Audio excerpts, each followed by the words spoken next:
Good morning, students. Welcome back into the another important session for our unit number 1. Today we are going to complete our unit number 1. The remaining topic in unit number 1 are that is preprocessor in C and dry run and use it and other logic development techniques. That three topics we are going to first theoretically complete, and then we'll write some other programs, and then we'll conclude the unit number 1. So what is preprocessor in C? Preprocessor in C is a one type of symbol which is used for executing the code for the compiler. જો હવે તમને લોકોને યાદ હોય તો programme લખી દીધા પછી સૌથી પહેલું ટાસ્ક આપણે પ્રોગ્રામને કમ્પાઇલ કરવાનું હોય છે, પછી એના પછી આપણે પ્રોગ્રામને રન કરતા હોઈએ છીએ અને અલ્ટર F5થી એનું આઉટપુટ છે એ આપણે જોતા હોઈએ છીએ. તો કમ્પાઇલર જે છે એ શું છે? તો કમ્પાઇલર એક ટાઈપનો સોફ્ટવેર છે, એક ટાઈપનો પ્રોગ્રામ જ છે કે જે સિન્ટેક્ટિકલ એરર્સ તમારા કોડની અંદર જેટલી પણ હોય એ સિન્ટેક્ટિકલ એરર્સને ચેક કરે છે. તો હવે એ એક્સ્ટ્રા સોફ્ટવેર છે અને સી જે તમે સ્ક્રીનની અંદર લખો છો દેટ ઇઝ એન એડિટર. તો હવે આ બેને મર્જ કરવા માટે, આ બેને કમ્બાઈન કરવા માટે આપણે વચ્ચે જે એક ટોપિકનો યુઝ કરીએ છીએ એ ટોપિકને આપણે પ્રીપ્રોસેસર ઇન સી કહેશું, અને એ એક ટાઈપનો સિમ્બોલ છે કે જે સિમ્બોલ આપણે અહીંયા નોટપેડની અંદર લખીએ, બતાવું તમને. એ સિમ્બોલ છે હેશ. આપણે અહીંયા લખીએ છીએ હેશ ઇન્ક્લુડ stdio.h. હવે આમાં અહીંયા હેશનો મતલબ જ એ છે કે આ સીના એડિટરને, એટલે કે આ જે જગ્યાએ તમે રાઇટઅપ લખો છો એ પ્લેસને અને કમ્પાઇલરને કે જે આ પ્રોગ્રામને કમ્પાઇલ કરશે એ બંનેને કમ્બાઈન કરે છે, એ બંનેને એકબીજા સાથે સિંક્રોનાઇઝ કરે છે. તો this hash is called as preprocessor directive in C. ઘણા બધા હજી લાઇબ્રેરી ફંક્શન્સ આપણે જોવાના છે, ત્યારે વન બાય વન જોશું, પણ અત્યારે આપણે એકની જ વાત કરીએ કે જેની આપણે અવેરનેસ છે, that is hash include stdio.h. તેમાં હેશ જે સિમ્બોલ છે એ હેશ સિમ્બોલને પ્રીપ્રોસેસર ડિરેક્ટિવ કહેવાશે કે જે તમારા એડિટરને કે જ્યાં તમે પ્રોગ્રામ લખો છો એને અને કમ્પાઇલરને જ્યારે કમ્પાઇલ કરશે ત્યારે સિન્ટેક્ટિકલ એરર ચેક કરવા માટે સિંક્રોનાઇઝ કરશે. So that is called as preprocessors in C. એના પછી dry run and its use છે, એટલે કે ડ્રાય રન એક ટાઈપની પ્રોગ્રામિંગ મેથોડોલોજી છે કે જેની અંદર લોજિક ઇમ્પ્લિમેન્ટેશન માટે એનો યુઝ થાય છે. આપણે ટોટલ અત્યાર સુધીમાં બે જોયેલી છે. એક આપણે જોયું છે ફ્લો ચાર્ટ, બીજું જોયું છે અલ્ગોરિધમ.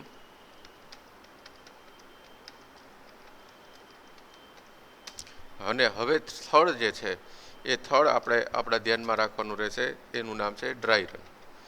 હવે ઓલમોસ્ટ ડ્રાય રન જે છે એ અલ્ગોરિધમ જેવું જ છે કે જેની અંદર લોજિકલ સ્ટેપ્સ જે છે એ તમારે મેન્શન કરવાના હોય છે. એટલે કે અલ્ગોરિધમની અંદર આપણે લખતા હોઈએ છીએ step 1 start, step 2 input first value, step 3 input second value,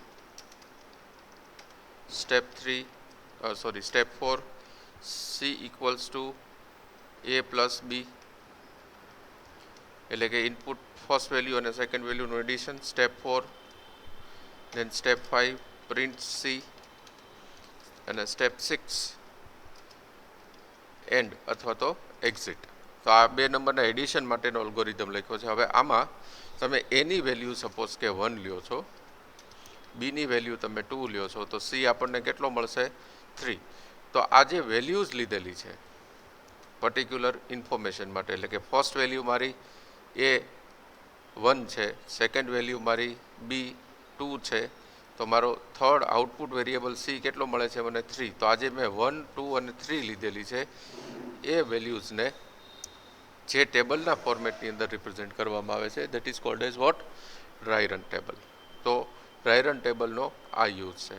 તો ટોટલ 3 અલગ અલગ ટાઈપની ટેકનિક્સ જે છે એ આખા આપણા યુનિટ નંબર 1ની અંદર પ્રોગ્રામિંગ મેથોડોલોજીસ તરીકે આપણે જોયેલી છે. અહીંયા લખેલું છે આપણું પ્રોબ્લેમ સોલ્વિંગ મેથોડોલોજીસ.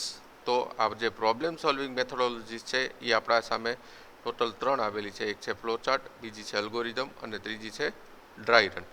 તો આ 3 પ્રોબ્લેમ સોલ્વિંગ મેથોડોલોજીસની આપણે વાત કરી. હવે એક્ઝેક્ટ જે સી છે, સેકન્ડ પાર્ટ આપણા ટાઇટલનો, એ યુનિટ નંબર 2થી ચાલુ થશે, જે આપણે થોડી વાર પછી ડિસ્કસ કરીએ. પણ એ પહેલાં થોડા હજુ પ્રોગ્રામિંગની પ્રેક્ટિસની જરૂર એવું મને લાગે છે, કેમ કે ઘણા સ્ટુડન્ટ્સ મને પૂછવા માટે કોલેજે આવ્યા હતા કે સર પ્રોગ્રામ કેવી રીતે કરવા એ ખ્યાલ નથી પડતો. તો આ છેલ્લી એક્સરસાઇઝ મેં તમને લોકોને આપેલી છે, એ તો તમારે જાતે કરવાની છે. બીજા અમુક પ્રોગ્રામ્સ હું અત્યારે મારી રીતે તમને ડેમો આપું છું, તો બધા આની અંદર ફોકસ કરે. સૌથી પહેલો પ્રોગ્રામ આપણે લખીએ છીએ, right a program two calculate 10% bonus of salary. Write a program to calculate 10% bonus of a salary. એટલે કે જે સેલેરી હોય એના 10% બોનસ તમારે કેલ્ક્યુલેટ કરવાનું છે. સેલેરી ઇનપુટ આવશે તમારું અને આઉટપુટ તમારું શું આવશે? બોનસ. એ સેલેરીના કેટલા ટકા હશે? તો કે 10% હશે. તો જોઈએ આ કેવી રીતે પ્રોગ્રામ થઈ શકે. સૌથી પહેલાં સીના સ્ટ્રક્ચર લખી લીધા પછી, એટલે કે hash include stdio.h void main opening અને ક્લોઝિંગ બ્રેકેટ લખી દીધા પછી આની અંદર હું એક લોકલ વેરિયેબલ ડિક્લેર કરું છું, float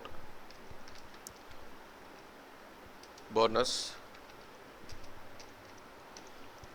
equals to 0.0. float bonus equals to 0.0. એના પછી બીજો વેરિયેબલ લઉં છું, float salary CLR SCR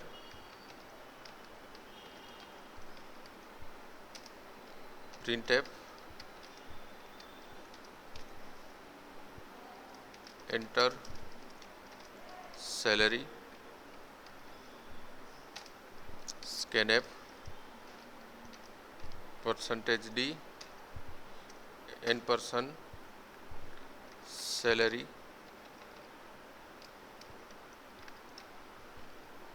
અહીંયા આપણી એક મિસ્ટેક છે, અહીંયા %d નહીં આવે પણ શું આવશે? %f, કેમ કે આપણે સેલેરીનો વેરિયેબલની ડેટા ટાઈપ શું ડિક્લેર કરેલી છે? ફ્લોટ, એટલે અહીંયા %f આવશે. આવી મિસ્ટેક તમે લોકો પણ કરી શકો છો, ધ્યાન રાખજો. એના પછી લખું છું બોનસ ઇક્વલ્સ ટુ સેલેરી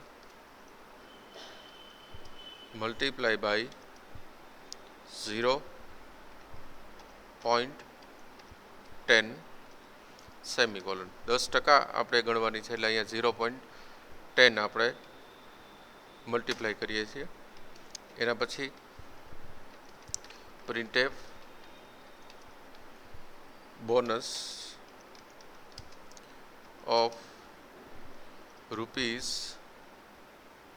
અહીંયા હું કેરેક્ટર ફોર્મેટિંગ સાથે લઈ લઉં છું, 2f. આનો શું યુઝ છે એ હું તમને કહું. Is rupees %2f comma salary comma bonus. હવે આમાં એક વસ્તુ આગળ ખાલી તમારે મૂકવી પડશે અને એ છે પોઈન્ટ, એટલે કે %2f is rupees %2f salary and bonus. પ્રોગ્રામને આપણે સેવ કરીએ, ચેક કરીએ પહેલાં કોઈ લોજિકલ એરર છે, સિન્ટેક્ટિકલ એરર છે કે નહીં. તો સિન્ટેક્ટિકલ એરર કોઈ નથી. રન કરીએ આપણે. હવે સપોઝ કે હું સેલેરી અહીંયા 1000 રૂપીઝ નાખું છું, તો 1000 રૂપીઝ સેલેરીની 10% એટલે કે ઇન્ક્રીમેન્ટ તમે ગણો તો 100 રૂપિયા થાય. તો અહીંયા લખેલો હોય છે કે bonus of rupees 1000 salary is ₹100. તો આપણે મેસેજ થોડોક કરીએ પ્રોપરલી. બોનસ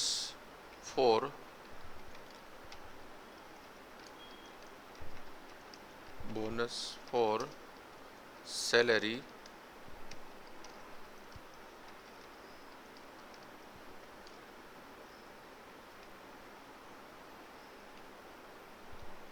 આ રીતે કર્યો. ફરીથી આપણે રન કરીએ, ફરી વેલ્યુ 1000 જ નાખીએ.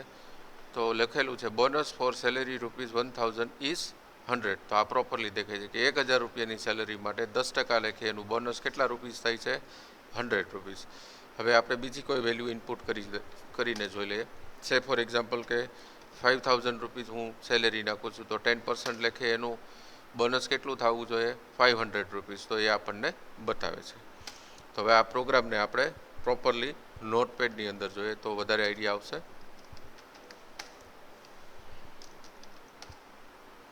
નોટપેડની અંદર જોવા માટે સી ડ્રાઈવ, જે લોકો કમ્પ્યુટરનો યુઝ કરે છે, ટર્બો સી, ડિસ્ક, બિન અને જે નામે પ્રોગ્રામ સેવ કરેલો છે એને આપણે નોટપેડમાં ઓપન કરીએ છીએ. તો આ ઓપન થઈ ગયો. અહીંયા લખેલું છે write a program to calculate 10% bonus of salary. એના પછી હેશ ઇન્ક્લુડ stdio.h, એના પછી વોઇડ મેઇન, એના પછી ઓપનિંગ બ્રેકેટ અને ક્લોઝિંગ બ્રેકેટ. એમાં સૌથી પહેલો વેરિયેબલ મેં લીધેલો છે ફ્લોટ, બોનસ ઇક્વલ્સ ટુ 0.0. એના પછી બીજો વેરિયેબલ લીધેલો છે ફ્લોટ સેલેરી, એટલે કે આ પ્રોગ્રામમાં ઇનપુટ મારું શું થશે? સેલેરી. આ પ્રોગ્રામ એનું શું કેલ્ક્યુલેટ કરશે? 10% બોનસ. અને આઉટપુટ આપણને શું મળશે? એ 10% બોનસની જે એમાઉન્ટ હોય એ. તો અહીંયા વેરિયેબલ્સ ડિક્લેર કર્યા. એના પછી બેઝિક ફંક્શન આપણું CLR-SCRનું. CLR-SCR ફંક્શન પછી સૌથી પહેલો message enter salary, scanf %f n% salary, એટલે કે સેલેરીને રીડ કરશે અને સ્ટોર કરશે. આપણે વેલ્યુઝ અત્યાર સુધીમાં બે અલગ અલગ નાખી, 1000 અને 5000. તો એ 1000 આની અંદર સ્ટોર થશે, 5000 નાખીએ તો એ આની અંદર સ્ટોર થશે. એના પછી અહીંયા બોનસ કેલ્ક્યુલેશન માટે આપણે લખેલું છે કે bonus equals to salary multiply by 0.10, એટલે કે 10ને પર્સન્ટેજની અંદર ડિવાઈડ તમે કરો તો 0.10 મળે આપણને. અહીંયા સેલેરી મલ્ટીપ્લાય બાય 0.10 આપણે લખેલું છે. એના પછી પ્રિન્ટએફ બોનસ ફોર સેલેરી ₹1000. તો અહીંયા જે આ પર્સન્ટેજ ટુ એફ જે આપણે લખેલો છે એ 1000 એઝ ઇટ ઇઝ પ્રિન્ટ કરશે, જે આપણે ઇનપુટ કર્યો છે. એટલે મેસેજમાં આવશે બોનસ ફોર સેલેરી 1000. એના પછી is rupees percentage two f, એટલે કે એની માટેનું જે બોનસ છે એ કેલ્ક્યુલેટ થશે. ₹100 છે કે ₹500 છે. તો આ સેલેરી 1000 છે એ અહીંયા પ્રિન્ટ થશે અને બોનસ છે એ અહીંયા પ્રિન્ટ થશે. એટલે આપણા સ્ક્રીન ઉપર આપણને મેસેજ એવો આવે છે કે બોનસ ફોર સેલેરી ₹1000 ઇઝ ₹100. તો આ રીતે આપણે આ પ્રોગ્રામને જે છે એ બનાવી શકીએ. હજુ આપણે એક બે પ્રોગ્રામ બીજા બનાવીએ એટલે જેથી કરીને આપણને આઈડિયા આવે. મેઇન વસ્તુ આની અંદર એક જ છે કે આ પ્રોગ્રામનું લોજિક તમારે ક્રેક કરવું પડે. આ પ્રોગ્રામનું મેઇન લોજિક જ એ હતું કે બોનસ કેલ્ક્યુલેટ કરવા માટે પહેલાં તો સેલેરી નાખવાની છે. સેલેરી નાખ્યા પછી એને 10%માં કન્વર્ટ કરવાની છે. એ જે 10% આવશે એ સેલેરીનું આપણને શું મળશે? બોનસ. તો દરેક વિદ્યાર્થીઓને અહીંયા જ પ્રોબ્લેમ થતો હોય છે કે આનું કોર પાર્ટ જે લોજિક છે એ લોજિક ખબર હોતી નથી. તો એ લોજિક તમારી જે ડેફિનેશન છે એ ડેફિનેશનમાંથી જ તમને મળી જાય. એનીવેઝ, બીજો પ્રોગ્રામ આપણે કરીએ. Write a program to find volume of cylinder. Write a program to find volume of cylinder. આ નેક્સ્ટ પ્રોગ્રામ આપણો રહેશે. આનું ઇક્વેશન આપણને ખ્યાલ ન હોય, નેચરલ છે તો હું તમને કહી દઉં. એનું ઇક્વેશન છે pi multiply by R multiply by R, એટલે કે pi R square multiply by H, એટલે કે પાઈ આર સ્ક્વેર એચ. આવું ઇક્વેશન જે છે એ volume of cylinder find out કરવા માટે બનેલું છે. તો આમાં આપણે જોઈ શકીએ છીએ કે આપણા ઇનપુટ કયા કયા રહેશે. તો કે પહેલાં પાઈ રહેશે. હવે પાઈ આપણને ખબર છે કે એ કોન્સ્ટન્ટ છે, ફિક્સ વેલ્યુ છે. આર જે છે એ ઇનપુટ રહેશે અને એચ પણ આપણું શું રહેશે, ઇનપુટ રહેશે. અને આઉટપુટમાં આપણને શું મળશે, વોલ્યુમ. તો let start with the same. તો એના માટે આપણે અહીંયા સૌથી પહેલાં હું આ જે જૂનો કોડ છે એને રિમૂવ કરી નાખું, વધારે સારું રહેશે. First here I am declaring float pi equals to 3.14. then plot R is my another input, H is another input, and volume is my output. Here I have declared pi as a constant. Then three more variable I have declared, that is R, H, and volume for finding out the volume of cone. Then here I am giving the general function called CLR-SCR. Then I am giving printf, enter radius. અહીંયા R no meaning છે radius. થોડું આપણે હવે technical વધારે વર્ડ્સની અંદર જઈએ છીએ. પહેલાં આપણે R ને R તરીકે ઓળખતા, but R is actually a radius. So enter radius, scanf, %f, because we have taken an data type as an float, and %r. So radius is read over here. On next line printf, enter height, scanf, %f, and %h, that is for the height. Volume equals to pi multiply by R multiply by R multiply by H, that is pi R square H. Then printf,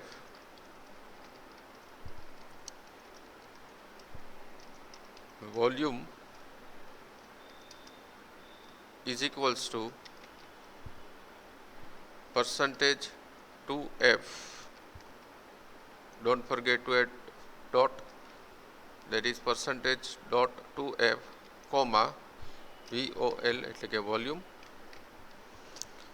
then get ch, program gets over, અને આપણે સેવ કરી દઈએ. શું કર્યું છે ફરીથી આપણે જોઈએ. પહેલાં એક પાઈની વેલ્યુ લીધી છે ફિક્સ 3.14. પછી આર, એચ અને વોલ્યુમ એવા ત્રણ વેરિયેબલ લીધા છે. એમાંથી આર અને એચ મારા ઇનપુટ વેરિયેબલ રહેશે અને VOL મારો આઉટપુટ વેરિયેબલ રહેશે. એના પછી મેં મેસેજ આપ્યો છે એન્ટર રેડિયસ, જે આરને રીડ કરશે, આરની અંદર સ્ટોર કરશે વેલ્યુ. એના પછી લીધો છે એન્ટર હાઇટ, જે હાઇટને રીડ કરશે અને એચની અંદર સ્ટોર કરશે. એના પછી મેં ઇક્વેશન સોલ્વ કર્યું છે pi multiply by R multiply by R multiply by H. જે કાંઈ આન્સર હશે એ વોલ્યુમની અંદર સ્ટોર થશે અને એ વોલ્યુમ જે છે એ પછી અહીંયા સ્ક્રીન ઉપર પ્રિન્ટ થશે. તો હવે આનું પ્રોગ્રામ આપણે ચેક કરીએ, કમ્પાઇલ કરીએ, રન કરીએ. સૌથી પહેલાં રેડિયસ ઇનપુટ કરીએ 2, હાઇટ ઇનપુટ કરીએ 3. તો કેલ્ક્યુલેશન થતાં જે આન્સર આવે છે એ છે 37.68. એટલે કે શું થયું, પાઈની વેલ્યુ 3.14 છે, એને ગુણ્યા 2 કર્યા, એને ગુણ્યા 2 કર્યા, એને ગુણ્યા 3 કર્યા. તો આન્સર જે છે એ ફાઇનલી આપણને 37.68 મળશે. ચેક કરવા માટે આ કરેક્ટ આન્સર છે. ચેક કરવા માટે બીજી વેલ્યુ ઇનપુટ કરીએ. માનો કે હું રેડિયસ 5 નાખું છું, હાઇટ 10 નાખું છું, એટલે કે એનાથી ડબલ. તો આન્સર જે મને મળે છે એ 785 કરેક્ટ આન્સર આ રીતે આપણને મળશે. તો હવે આ પ્રોગ્રામને આપણે ફરી પાછો વ્યવસ્થિત દેખાય એના માટે નોટપેડમાં જોઈએ.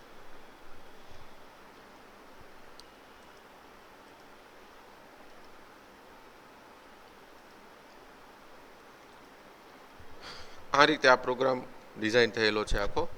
અહીંયા સૌથી પહેલાં કમેન્ટ્સ છે. First of all, there are on a say first line of code is a comment. On comment I have written write a program to find volume of cylinder, that is phi multiply by r multiply by r multiply by h, that is pi r square h. That is the equation to find out the volume of cylinder. Then I have written hash include stdio.h void main opening bracket and closing bracket. In between these two brackets I have written float pi equals to 3.14. This is my constant value of pi. Then I have written float the first variable r, the second input variable h, and third output variable for volume. Then CLR SCR, then printf, enter radius, scanf percentage f and %r for inputting the first input value, that is r. Then printf height, that is the second input value. Then the output variable called VOL equals to pi, that means 3.14 multiply by this r first input value. Again I am repeating with r, that is r square with the first value, and then I am multiplying with second input value, that is h. Whatever the output comes stores inside the variable called volume. Then I am printing printf volume percentage 2f comma VOL, which prints the volume of cylinder onto the screen. એટલે કે અહીંયા આપણે input કર્યું હતું 5, અહીંયા input કર્યું હતું આપણે 10. તો અહીંયા જ્યારે પ્રોસેસ થશે પ્રોગ્રામની ત્યારે આ પાઈની વેલ્યુ ઉપરથી 3.14 લેશે, એટલે કે અહીંયાથી એને મલ્ટીપ્લાય બાય કરશે 5, ફરી પાછું મલ્ટીપ્લાય બાય કરશે 5 અને ફરી એનું મલ્ટીપ્લિકેશન કરશે 10 થી, કેમ કે આ પાઈની વેલ્યુ 3.14 છે, આરની વેલ્યુ આપણે નાખેલી છે 5 જે 2 વખત મલ્ટીપ્લાય થશે, અને એચની વેલ્યુ જે છે એ કેટલાથી મલ્ટીપ્લાય થશે 10 થી. આનો જે આન્સર હશે એ આન્સર વોલ્યુમમાં સ્ટોર થશે અને એ વોલ્યુમ પછી અહીંયા સ્ક્રીન ઉપર આપણા પ્રિન્ટ થશે. તો આ રીતે સીનો પ્રોગ્રામ જે છે એ સીનો પ્રોગ્રામ પહેલાં તો વિચારવો પડે, પછી ઇમ્પ્લિમેન્ટ કરવો પડે. ડાયરેક્ટ તમે ઇમ્પ્લિમેન્ટેશન કોઈ કરશો તો કોઈ જાતનો આનો આઉટકમ છે એ ન આવી શકે. કેવી રીતે પ્રોગ્રામ લખવો, કેવી રીતે પ્રોગ્રામ બનાવવો એ પણ સોલ્યુશન આપણે કરી દઈએ, પછી આગળ વધીએ. તો કે સૌથી પહેલાં તો તમને જે ડેફિનેશન આપેલી છે એ વાંચો, સરસ વ્યવસ્થિત રીતે વાંચો. કે આમાં એમ કીધેલું છે કે I have to find volume of cylinder, એટલે મારું આઉટપુટ જે છે અહીંયા નક્કી થઈ ગયું કે આઉટપુટ મારું શું છે, વોલ્યુમ ઓફ સિલિન્ડર. એટલે એના માટે એક વેરિયેબલ નક્કી મગજમાં કરી લો, મેં કરેલો હતો VOL. હવે એ ફાઇન્ડ આઉટ કરવા માટે અહીંયા ઇક્વેશન આપ્યું છે, તો આમાં ઇનપુટ્સ હોય. ઇનપુટ્સ કયા કયા છે, તો કે સૌથી પહેલું પાઈ છે, તો એની વેલ્યુ તો ઓલ ઓવર વર્લ્ડની અંદર સેમ છે, દેટ ઇઝ 3.14, જેને આપણે કોન્સ્ટન્ટ કહીએ છીએ. બીજો છે આર, અહીંયા એકચ્યુઅલી એનો સ્ક્વેર થાય છે, એટલે કે બીજી મારી વેલ્યુ કઈ હશે, આર ઇનપુટ. થર્ડ મારો કયો હશે, એચ, તો અહીંયા એચ મારો ઇનપુટ હશે. તો આ ત્રણેયનું મલ્ટિપ્લિકેશન કરી અને જે મારા સ્ક્રીન ઉપર આવશે એ આન્સર હશે મારો વોલ્યુમ ઓફ સિલિન્ડરનો, દેટ ઇઝ માય આઉટપુટ. તો આવી રીતે કોઈ પણ પ્રોગ્રામના 3 ફેઝ પહેલાં નક્કી કરવાના હોય છે, દેટ ઇઝ ઇનપુટ, પ્રોસેસ અને આઉટપુટ. તો આના ઇનપુટ જે છે એ પાઈ, આર અને એચ છે. પ્રોસેસ શું છે, તો કે પાઈને આર સાથે 2 વખત મલ્ટીપ્લાય કરી અને પછી એચ સાથે પણ મલ્ટીપ્લાય કરવાની છે, એ પ્રોસેસ છે. અને આઉટપુટ જે છે એ શું છે, તો કે વોલ્યુમ ઓફ સિલિન્ડર છે. સો all this things we have to decide. Clear? I hope all of you got that what I want to convey to all of you. Let's continue with another program. હજી પણ આપણે થોડા programme કરવા છે એટલે વધારે idea આવે. Next programme આપણે જે કરીએ છીએ એ એવો કરીએ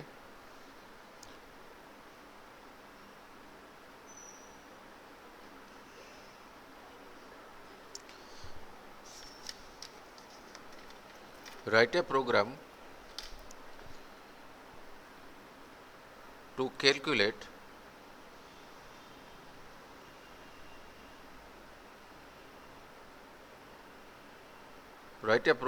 convert kilometer into the meter. અહીંયા લખીએ આપણે write a program to sorry અહીંયા નહીં પણ આપણા C ની અંદર write a program to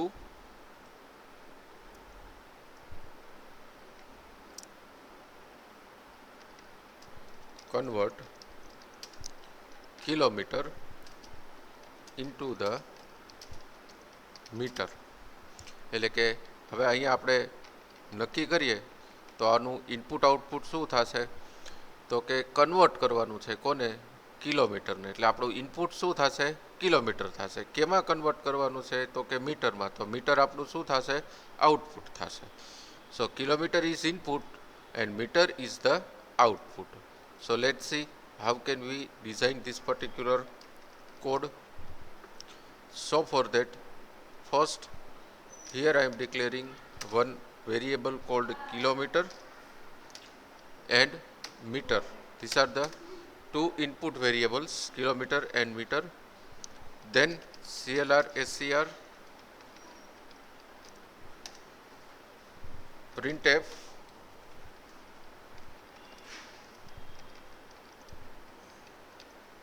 enter kilometer, this is my input. Then scanf %f comma n% kilometer, which is read from the user. Then meter equals to kilometer multiply by 1000. This will convert your kilometer into the meter. જ્યારે તમે કિલોમીટરને 1000 થી multiply કરશો એટલે એનું conversion જે છે એ મીટરની અંદર થઈ જશે. હવે એના પછી પ્રિન્ટએફ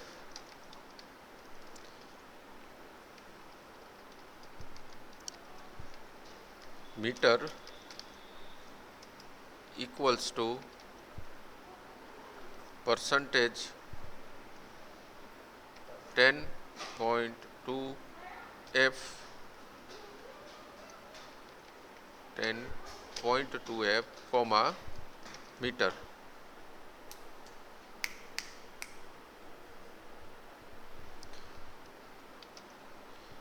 એ લખી અને આપણે અહીંયા સેવ કરી દેશું. સેવ કરી દીધા પછી આપણે ચેક કરીએ કે આની અંદર કોઈ સિન્ટેક્ટિકલ એરર છે કે નહીં. So there are no syntactical error. Let's run the program. Program run કર્યા પછી આની અંદર હું કિલોમીટર આપું છું 2.5. તો 2.5નું મલ્ટિપ્લિકેશન 1000 સાથે થશે એટલે આન્સર શું આવવો જોઈએ 2500 meter. So this is the correct answer. તો હવે આ પ્રોગ્રામને ફરી પાછો આપણે નોટપેડમાં જોઈએ.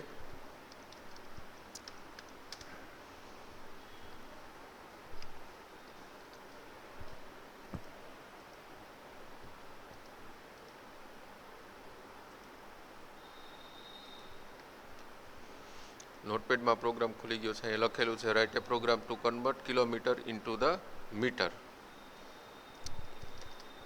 એના પછી hash include stdio.h void main opening bracket closing bracket આ બધું કોમન. એના પછી float kilometer comma meter. Kilometer મારું ઇનપુટ, મીટર મારું output. CLR SCR printf enter kilometer which is read by this particular statement and stores inside the variable called km, that is kilometer. એ કિલોમીટરને હું 1000 થી multiply કરું છું એટલે મને output જે છે એ મીટરમાં મળશે. અને એના પછી અહીંયા હું પ્રિન્ટ કરીશ metre 10.2f equals to me, એટલે કે મીટરનું સ્ક્રીન ઉપર મારું આઉટપુટ હશે. હવે આ પ્રોગ્રામને તમે રિવર્સે કરી શકો.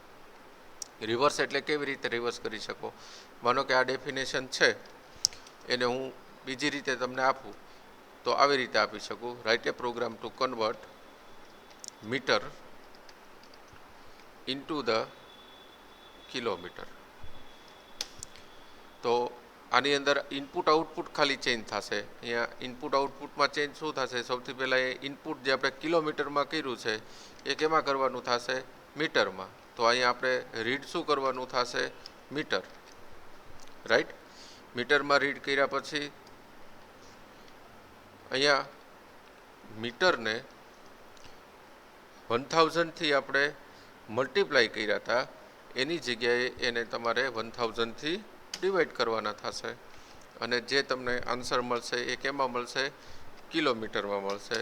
એટલે અહીંયા આપણે કેએમ કરવાનો રહેશે. અહીંયા મીટરની જગ્યાએ વર્ડ કયો આવી જશે? કિલોમીટર. અને અહીંયા મીટર જે પ્રિન્ટ થાય છે એની જગ્યાએ આપણે કયું આપી શકશું? Kilometre.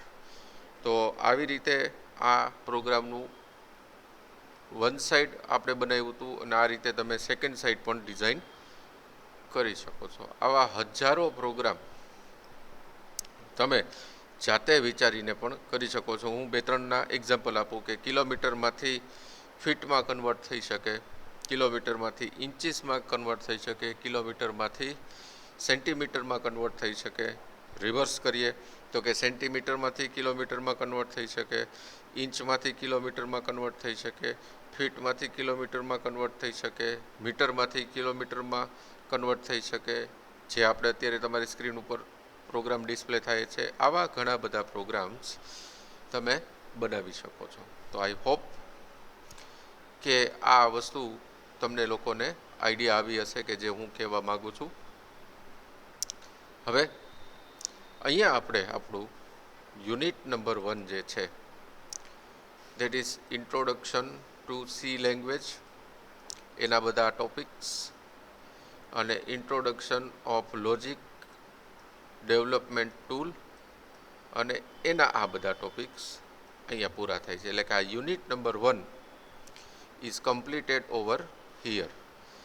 In our next lecture we'll go for another unit, that is unit number 2, which is called as control structure. બીજા યુનિટની અંદર આપણે યુનિટ નંબર 2માં જાશું જેનું નામ છે કંટ્રોલ સ્ટ્રક્ચર. આ બહુ જ ઇમ્પોર્ટન્ટ છે. યુનિવર્સિટીમાં જો યુનિવર્સિટી ધારે તો આખું પેપર જે છે એ તમારું આ કંટ્રોલ સ્ટ્રક્ચર જે યુનિટ નંબર 2 છે એમાંથી પણ કાઢી શકાય ખરા. તો આઈ હોપ કે બધા સ્ટુડન્ટ્સ 90% આ જે યુનિટ નંબર 1ના ટોપિક છે એમાં ક્લિયર હશે અને જે સિમ્પલ સાદા પ્રોગ્રામ્સ આપણે બેઝિક પ્રોગ્રામ્સ કહીએ એ લખવા માટે રેડી હશે, એ લોકોને આવડતા હશે. હજુ પણ આપણે સમય નથી જતો રહ્યો. જે કોઈ પણ સ્ટુડન્ટ્સે આ વિડીયોઝ ન જોયા હોય તો એ વિડીયોઝ જોવે, રિપીટ કરી અને ફરી પાછા જોવે અને જો કાંઈ ક્વેશ્ચન્સ હોય તો એ તમે મને પૂછી શકો છો. તો સેશન નંબર 1 યુનિટ નંબર 1 આપણે અહીંયા કમ્પ્લીટ ડિક્લેર કરીએ છીએ અને નેક્સ્ટ લેક્ચરની અંદર આપણે યુનિટ નંબર 2માં જાશું. યુનિટ નંબર 2ની અંદર શું ભણવાનું છે એનો જરાક બ્રીફ આઈડિયા જે છે એ આપણે લઈ લઈએ.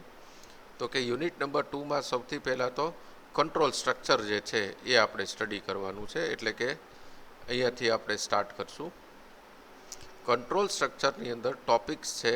સૌથી પહેલાં સિલેક્ટિવ કંટ્રોલ સ્ટ્રક્ચર, એમાં 2 સબ ટોપિક છે, ઇફ સ્ટેટમેન્ટ અને સ્વિચ સ્ટેટમેન્ટ. એના પછી છે કન્ડિશનલ ટર્નરી ઓપરેટર, જે ઓલરેડી આપણે અહીંયા ઓપરેટરની અંદર જોયેલું છે. ટર્નરી ઓપરેટર ક્વેશ્ચન માર્ક અને કોલમવાળું ફરી પાછું આપણે અહીંયા એક વખત જોવાનું થશે. એના પછી છે ઇટરેટિવ લૂપિંગ કંટ્રોલ સ્ટેટમેન્ટ, એમાં 3 છે, for loop, do while loop, while loop. This is very very and very important. Next is nesting of loop, even it is very very very important. Then jumping statement, break, continue and go to, even this is very important. So no doubt this entire unit number 2 is very important, very important for Saurashtra University examination. So we'll start with the first topic, that is selective control structure, in next lecture. So thank you very much students for listening me, and have a nice day.